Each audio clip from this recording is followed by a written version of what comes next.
Timothy రాసిన రెండో పత్రిక, తిమోతి రాసిన రెండో పత్రిక మొదటి అధ్యాయము 5 వచనం చదువుదాం. నా ప్రార్థన యందు ఎడతెగక నిన్ను జ్ఞాపకం చేసుకొని నీ కన్నీళ్లను తలుచుకుని నాకు సంపూర్ణ ఆనందం కలుగుటకై నిన్ను చూడవలెను రేయింబగలు అపేక్షించుచున్నాను. నీ యందున్న నిష్కపటమైన విశ్వాసం జ్ఞాపకం చేసుకుని నా పితరాచార ప్రకారం నిర్మలమైన మనస్సాక్షితో నేను సేవించుచున్న దేవుని ఎడల కృతజ్ఞుడై ఉన్నాను. ఆ విశ్వాసము ఎదుట నీ అబ్బాయి అయిన లోయలోను నీ తల్లి అయిన యూనికేలోను వసించెను. అది నీ యందు సహా వసించుచున్నదని నేను రూఢిగా నమ్ముచున్నాను. చాలు. దేవునికి స్తోత్రం. ప్రియమైన దేవుని యొక్క దైవజనంగా తిమోతికి పౌలు గారు రాసిన లేఖ ఇది. తిమోతి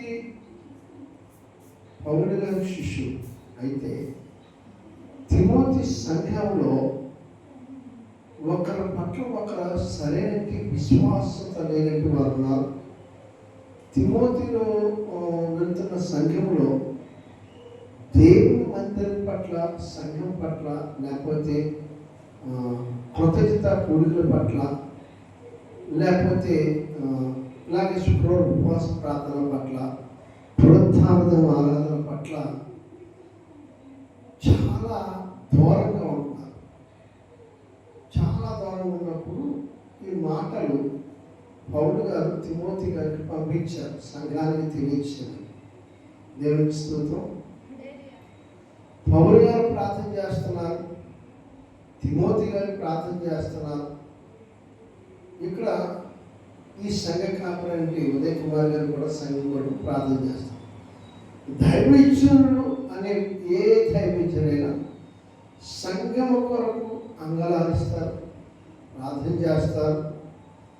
సంఘము ఎక్కడ విచ్ఛిన్నము కాకుండా, సంఘము చెదిరిపోకుండా, సంఘము ఎక్కడ విడిపోకుండా, సంఘానికి మంచి మేత అంటే మంచి భోజనం, మంచి ఆత్మీయ ఆహారం అందించాలని ఆత్మ సంబంధమైనటువంటి పౌలు గారు చెప్పినట్లుగా తిమోతికి సంఘానికి తెలియపరచబడినట్లుగా పరిశుద్ధాత్మ దేవుని ఆత్మ కలిగిన దైవజనులు ఆ సంఘం కొరకు కన్నీరు గాలిస్తారు, రేయి మొదలు అంగలారుస్తారు. అంతేకాదు ప్రార్థనలో చాలా ప్రయాసపడుతుంటారు. ఎందుకంటే సంఘము బాప్తిసం పొందే ముందు వాళ్ళు తీసుకున్న నిర్ణయాలు, తీర్మానాలు, ప్రమాణాలు ఎలా ఉంటాయంటే, మేము క్రమము తప్పకుండా ఖచ్చితంగా దేవుని సన్నిధికి వస్తాం, క్రమము తప్పకుండా ప్రతి కూడికలో పాలుభాగస్తులు అవుతాం, క్రమము తప్పకుండా సేవకుడికి లోబడతాం, క్రమము తప్పకుండా సేవకుని వెంబడిస్తాం, సేవకుని మాట వింటాం, సంఘముతో కలిసి నడుస్తాం, సంఘ పనుల్లో ఆ పరిచయలో పాలుభాగస్తులు అవుతాం, సంఘ సేవలో దాసులతో కలిసి అందులో పాలుభాగస్తులు అవుతాం, సంఘానికి మూలకంగా మేము ఉంటాం, సంఘానికి ప్రథమ వ్యక్తులుగా మేము ఉంటాం, సంఘానికి అధ్యక్షుడు పదవి వహించేవారిగా మేము ఉంటాం అని తీర్మానాలు తీసుకొని బాప్తిసం పొందుతారు చాలామంది. బాప్తిసం పొంది వారి కలుగున్న పరిస్థితుల్లో కొంత ఊరట దొరికితే కొంచెం వారికి ఈ శ్రమకాలం లేదా వారికి కలిగిన ఆర్థిక ఇబ్బందులు లేదా వారికి కలిగిన ఆపదలు, వారికి కలిగిన కష్టాలు, వారికి కలిగిన రుణ బాధలు, ఏదైనా కొంచెం వారికి అన్ని ఒకటి ఒకటి తగ్గుతుంటే కొంచెం కొంచెంగా దేవుడు దూరం అవుతారు. దేవుడికి స్తోత్రం. పౌలు గారు చెప్పేది అదే, తిమోతి సంఘానికి ఎందుకు చెప్పండి, ఈరోజు మన సంఘానికి కూడా చెప్పేది అదే. మొదట ఏ స్థితిలో ఉన్నావో ఆ స్థితిని క్రమము తప్పకుండా వెంబడించి, దేవుడికి స్తోత్రం. క్రమము తప్పకుండా ఐదవ వచనం అదే చెప్తున్నాడు. రెండో తిమోతిలో మొదటి అధ్యాయంలో ఆయన సంపూర్ణందరూ కలుగుటికి నిన్ను చూడబట్టి ఇప్పుడు అందరూ నిన్ను చూడాలి, సేవకులకు ఉద్దేశం. దాని కొరకు నువ్వు మందిరంలో మీరు కనబడాలంట, ఆయన కన్నీరు కాస్తాడట. ద సేమ్ టైం ఇక్కడ అదే పని జరుగుతుంది. నేను అదే పని చేస్తాను. చాలా వ్యాధులు చెందుతున్నాం, చాలా దుఃఖపడుతున్నాం, ఎంతో ప్రయాసపడుతున్నాం.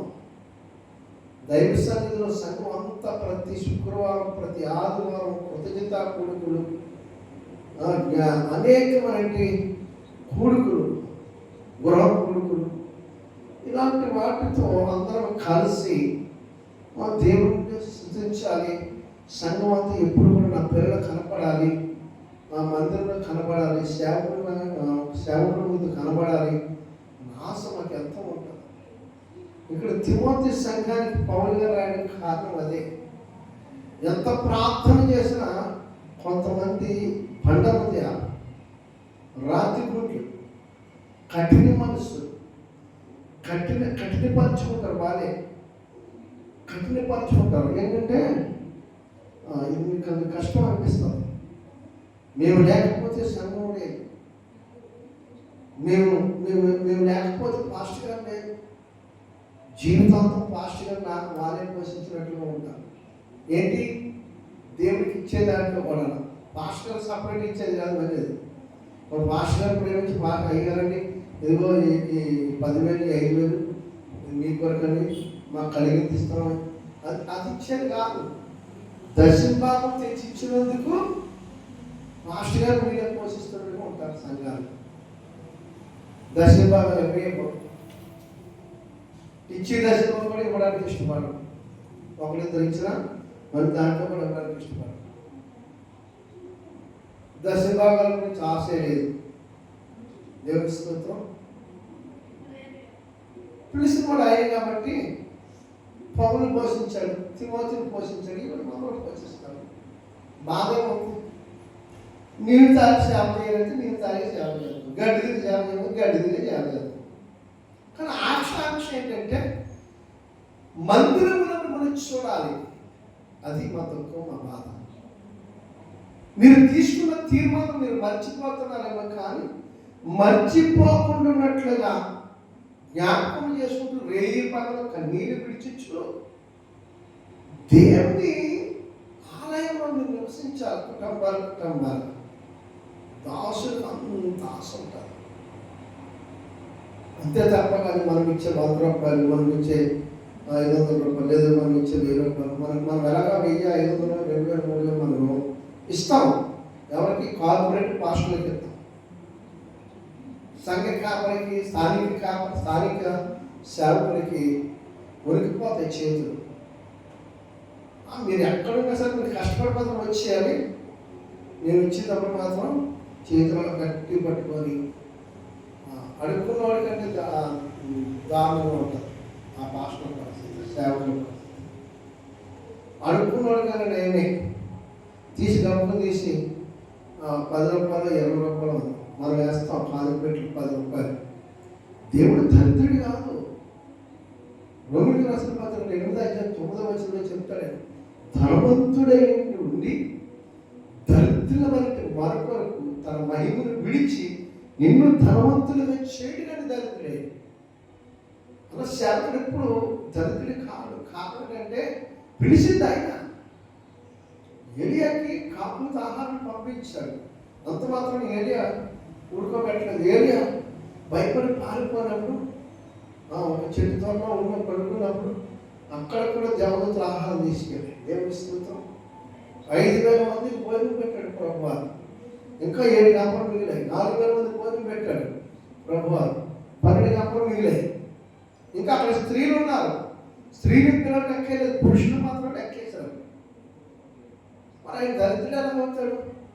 మరి తన పిలిచాడు కాబట్టి తన సేవకుడు దరిద్రులు అవుతాడు. ఆయన ఏమంటాడంటే, కొంచెం మనం ఆదికాండం, నిర్గమకాండం, లేవియకాండం, సంఖ్యాకాండం, ద్వితీయోపదేశకాండం మీరు చదవండి కొంచెం. ఆయన చెప్పిన మాట ఏంటంటే 12 గోత్రాలు, ఇశ్రాయేలు 12 గోత్రాలు, అంటే యాకోబు సంతతి 12 గోత్రాలకి శ్వాసం పంచి ఇచ్చేస్తాడు. కానీ లేవి దగ్గరికి వచ్చేటప్పుడు నేను ఏమన్నా, నేను మీకే శ్వాసం, నేను మిమ్మల్ని పోషిస్తాను.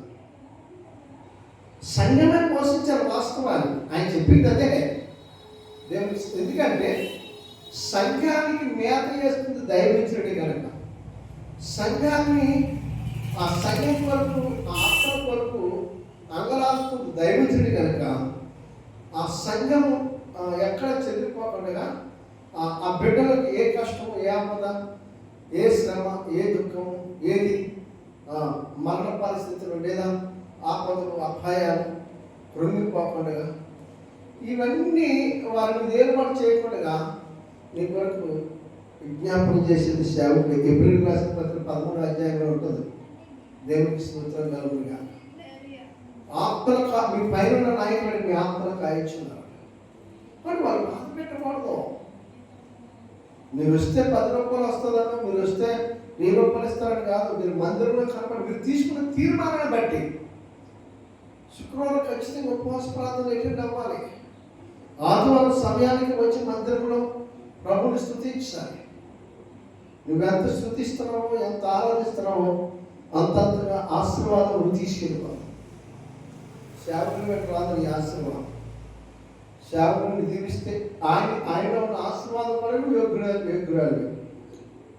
ప్రభు ఆశీర్వాదం అందరికి వచ్చింది. తన దాసుల మీద ఆశీర్వాదం నీ మీదకి వస్తుంది. నీకు ఇంకా అర్థం కావాలంటే కొరింథీయులకు రాశాడు, 2 కొరింథీయులకు రాసిన పత్రిక 6వ అధ్యాయం 10వ వచనం. క్రీస్తు మహిమైశ్వర్యం, అది 4 ఫిలిప్పీ 4:19 చెప్పాడు అన్నమాట.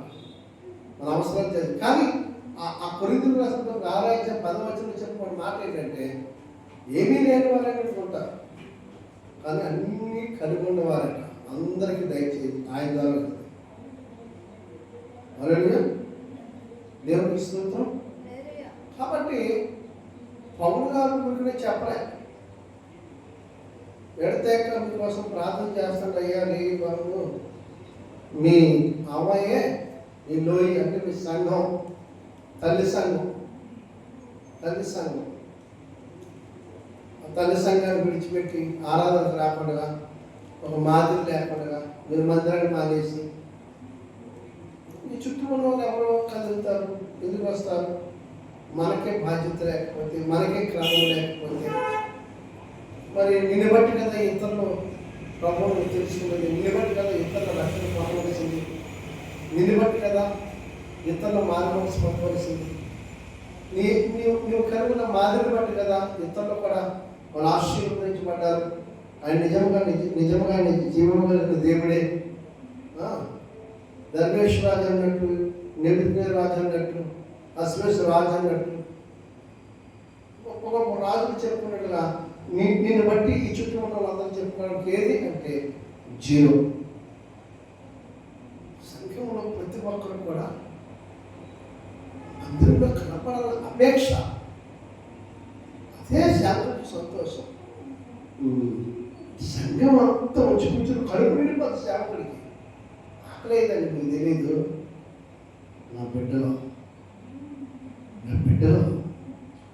నా తండ్రి నాకు ఇచ్చిన గొర్రెలు అన్నీ నా స్వరం కొరకు వచ్చాయి, నా మాట కొరకు వచ్చాయి, అన్నీ నా ముందున్నాయి. వాటికి విరిచి వడ్డించాలి, నా బల ఎదురు వచ్చాయి. భోజన పళ్ళ చుట్టూ ఒలి మొక్కల వల్ల ఉన్నారు.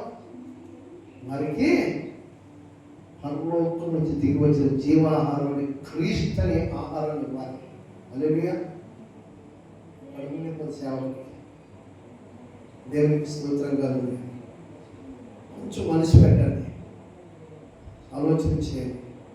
ఏ ప్రాంతమైనా, ఏ స్థలమైనా, ఏ గ్రామమైనా, ఏ పట్టణమైనా వాటి పెట్టిన ప్రియులరా సేవకుడితో పెట్టండి. అలాంటి ఏమవుతుంది? శుక్రవారం ఉపవాస ప్రార్థన చేస్తే ఏమైనా నష్టపోతారా? మీ కుటుంబాలు బాగుపడతాయి, మీరు బాగుపడతారు, మీరు ఆశీర్వదించారు. శుక్రవారం మీరు వస్తే సేవకుడికి ఏమి లాభం కాదు, కానీ సంతోషం ఉంటుంది, మీరు లాభం. ఆదివారం క్రమం తప్పని ఆదివారం వస్తే సేవకుడికి ఉన్నంత ఆనందం ఎవరికి ఉండదు. నా పిల్లలందరూ వచ్చారు, ఆయన ఇంకా ఉద్యోగం పెరుగుతుంది. ఎలా పోషించాలి, మనం ఎలాగా మంచి మార్గంలో చక్కగా ఆత్మీయంగా ఎలా మనం నడిపించాలి. ఆయన ఇంకా ప్రభుత్వం మాట్లాడి మీ కొరకు కన్నీళ్ళు గార్చి మీ నిమిత్తమై మన మధ్యలను ప్రార్థన చేస్తారు. దేవునికి స్తోత్రం కలుగును గాక. కాబట్టి ప్రియమైన దైవ జనగణ, ఒకసారి ఆ ఒక్క వచనం చాలా విషయాలు ఉన్నాయి. కేవలం ఆ వచనం ఏంటంటే విశ్వాసుల కోసమే. సేవకుడికి దేవుడు పంపిన వర్తమానం పరిశుద్ధాత్మ దేవుడు పౌలు గారికి ఇచ్చిన, పౌలు గారు తీసుకొచ్చి తిమోతి సంఘానికి తెలియజేయాలి. ఈరోజు నీకు నేను అదే పని చేయాలి. సంఘంలో ఉన్నటువంటి తప్పిపోతున్నటువంటి వారి కొరకు ఖచ్చితంగా మనం ప్రార్థన చేయాలి. తప్పిపోతున్న ప్రతి ఒక్కరు కూడా మందిరంలో ఉండేలాగా మనం ప్రార్థన చేయాలి. సేవకుడు చేసే పనులు ఇవ్వాలండి. ఏ సంఘం అయినా సరే, ఏ సంఘ కాపురైనా, ఏ సంఘం నుండి సేవకులైనా ఆ కుటుంబం ఖచ్చితంగా ఆ సంఘంలో ఉండే ఆత్మల కొరకు కన్నీరు గారుస్తారు. మనకు తెలియదు, పగలంతా పని చేసుకుంటాం. ఏమైంది, ఒక గంటన్నర వచ్చి ప్రభా ఇంత గొప్ప భాగ్యం ఇచ్చాం అని ఆయన ఎదురు సాగలపడడానికి ఏమైంది మనకు బాధ. ఈ ఒక్క శుక్రవారం ఆదివారమే శుభభోగ్యాలు అనుభవించేస్తామా? ఇంత నిర్లక్ష్యం దేవుడు అంటే, ఇంత చులకన, ఇంత అనుమాన స్థితిగా ఆయన్ని అంత అవనీయులుగా విడిచిపెట్టి భయం లేకుండా, భక్తి లేకుండా ఆయన దగ్గర రావడానికి ఎన్ని వంకలు పెడతాము, ఎన్ని కష్టాలు, ఎన్ని బాధలు. అప్పుడే చెప్తాం, నిజానికి ఏమంటాం, అబద్ధం, అంతే, మోసం, దేవుని మోసం. ఆయన ఎక్కిరింపబడ్డాయి. నరుడి వ్యాసం చూడడం, ఆయన ఎక్కిరింపబడ్డాయి. దేవుని స్తోత్రం. ఇలాంటివి ఈ వక్రతనాలు మానుకొని యథార్థంగా దేవుని సన్నిధిలో గంట ఆదివారం ఖచ్చితంగా సమయానుకూలంగా రా. ఎవరు వచ్చారు, ఎవరు రాలేదు, ఇక్కడ టైం ఉందలే నిర్లక్ష్యం తీసి పరుగున కుమారులు పరిగెత్తి వచ్చిన రావాలని మందిరంలో ఆయన ప్రసన్నత చూడాలని ఆశతో వచ్చాడంటే దావీదు. ఎల్లప్పుడూ మందిరంలో నివసించిన ఆశగా ఉండేవాడు దావీదు. ఎప్పుడు పంపించేస్తాడు, ఎప్పుడు వాక్యం వదిలేస్తాడా, ఎప్పుడు ముగిస్తాడా అని చెప్తాడు. కాబట్టి గమనించాలి, చాలా అద్భుతంలో నా ప్రార్థన ఎడితే కానీ జ్ఞాపకం చేసుకోవచ్చు. నీ కన్నీళ్ళు తలంచుకొని నా సంపూర్ణమునందున కనుగొనిగా నేను చూడమన్న 1000 పనులు అపేక్షించు. నీ అందరూ నా నిష్కపటమైన విశ్వాసం జ్ఞాపకం చేసుకుని నీ పితరాచార ప్రకారం నిర్మూలమైన మనస్సాక్షితో నేను సేవించున్న దేవుని యొక్క కృతజ్ఞతతో ఉన్నాను. హల్లెలూయా. విశ్వాసం ఉందని రా. విశ్వాసం ఉంది కాబట్టి రక్షణ పొందాం. విశ్వాసం ఉంది కాబట్టి దేవుని దగ్గరికి వచ్చాం. విశ్వాసం ఉంది కాబట్టి ప్రభుని ఆరాధించడానికి ఇష్టపడవచ్చు.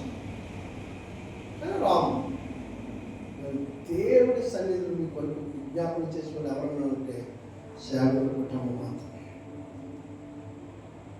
ఆ కుటుంబం ఎప్పుడు జరగకపోమని ప్రార్థన చేస్తారు, ఎప్పుడు కన్నీరు కాస్తారు, ఎప్పుడు మీ ఆత్మను నశించిపోకుండా, మీరు తప్పిపోకుండా, జారిపోకుండా, పడిపోకుండా, తొట్టిపోకుండా, నష్టపోకుండా, కష్టం రాకుండా, బాధ రాకుండా ఎల్లప్పుడూ ప్రభువులకు సంతోషంగా ఉండాలి. నీకు ఏవైతే అన్ని తీసుకుని ప్రభు సన్నిధిలో తండ్రి దేవుడి ఎత్తిపరిచిన ఒక సేవలు కుటుంబమే. అక్కడ అదే రాసిపోవాలి. అది మనసులో చదవండి, మీకు అర్థమవుతుంది. దేవుని యొక్క కృప చాలా గొప్పది. కృపకి పాత్రగా ఉండేందుకు మరింత విశ్వాసంతో ప్రభు సన్నిధిలో నువ్వు గడిపి తీసుకున్న తీర్మానం, రక్షణ పొందినప్పుడు ఏ తీర్మానం ఉందో ఆ తీర్మానం నిలుచుడికి అపేక్షించాలి. నువ్వు జారిపోవడానికి కాదు. ప్రభు ఒక వాగ్దానం చేస్తాడు, ఆ వాగ్దానం జరిగే వరకు ఊరుకోం. దేవుడు ఎత్తాను కదా, రావలేదే, మరి మొత్తాన్ని తీర్మానం తీసుకున్నావు కదా, నువ్వు మాట తప్ప ఆయన మాట తప్ప. అవ్వలేదంటే నువ్వు తీసుకున్న తీర్మానం తేడా.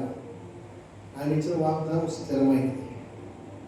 మనం అడగలేదు, వస్తానని చెప్పాడు కదండి. అవ్వదు, అవ్వదు.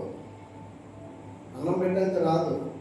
అమ్మ బియ్యం పట్టుకెళ్ళి పొయ్యి మీద పెట్టాలా. ఆ పొయ్యి మీద పెట్టాలంటే ఆ బియ్యం తేవాలా తండ్రి, ఆ పొడి దగ్గరికి వెళ్ళి తేవాలా, లేకపోతే పొలంకి వెళ్ళి తేవాలా, రైస్ మిల్కి వెళ్ళి తేవాలా. అవి వచ్చిన తర్వాత దాన్ని ఎండబోయాలి, మళ్ళీ దాన్ని శుభ్రం చేయాలి, దాన్ని కడగాల, పొయ్యి మీద ఎక్కించాలి. పొయ్యి మీద ఎక్కి 10 నిమిషాలు బాగుపడి పడుతుంది. అదన్నం అదన్నమై మెత్తబడిన తర్వాత కానీ ఇంకెంతకు రాదు. నువ్వు తిన్న రైస్ కోసం అంత ప్రయాసం. ఇన్ని పరిస్థితుల్లో నుంచి నువ్వెవరో ఏమిటో తెలియకుండా నీ రోగం, నీ వ్యాధి, నీ తెగులు, నీ గాయాలు, నీ సమస్యలు, నీకున్న ప్రతి పరిస్థితులు ఆయన వేసుకొని నువ్వు నా కుమారుడు, నువ్వు బ్రతకడం నాకు ఇష్టమే అని ఆయన రక్తంలో కడిగేశావు.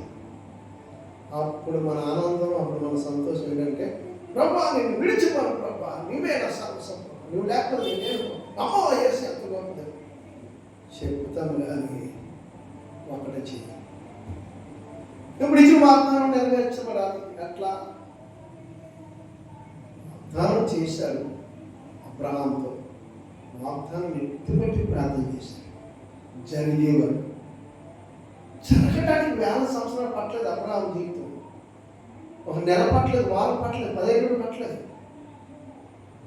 వెంటనే జరిగిపోతాయి. కానీ అడిగే దాంట్లో ఉంటుంది. వాగ్దానం స్థిరమైనది, నమ్మకమైనది. వాగ్దానం చేసిన వారు తప్పకుండా నెరవేరుస్తారు, గుడిపరుస్తారు. ఆయన బలవంతుడు, నమ్మదగిన సహాయం. కనుక నువ్వు ఏ సంఘమైన కావచ్చు, వాక్యం సహోదరి సహోదరుడు శుక్రవారం ఉపవాస ప్రార్థన, ఆదివారం క్రమం తప్పకుండా దేవుని మధ్య కూడా పెట్టండి. వెళుతున్న పుట్టి చేతులతో వెళ్ళిపోకండి. ఆ సేవకుడు కుటుంబాన్ని, సేవకుని దేవుని వైపు చూసి దేవుడికి ఇచ్చే బలమైన కానుక, దేవుడికి ఇచ్చే కృతజ్ఞత కానుక చేతర్మ సేవకుడికి ఇచ్చి ప్రార్థన చేయించుకుంది. సంఘంలో దేవుని దగ్గర ప్రతి ఆశీర్వాదం ఉన్నది. అలాంటి కృప, దేవుని ఆశీర్వాదం మనందరికీ తోడే నడిపించాను కాక. ఆమేన్.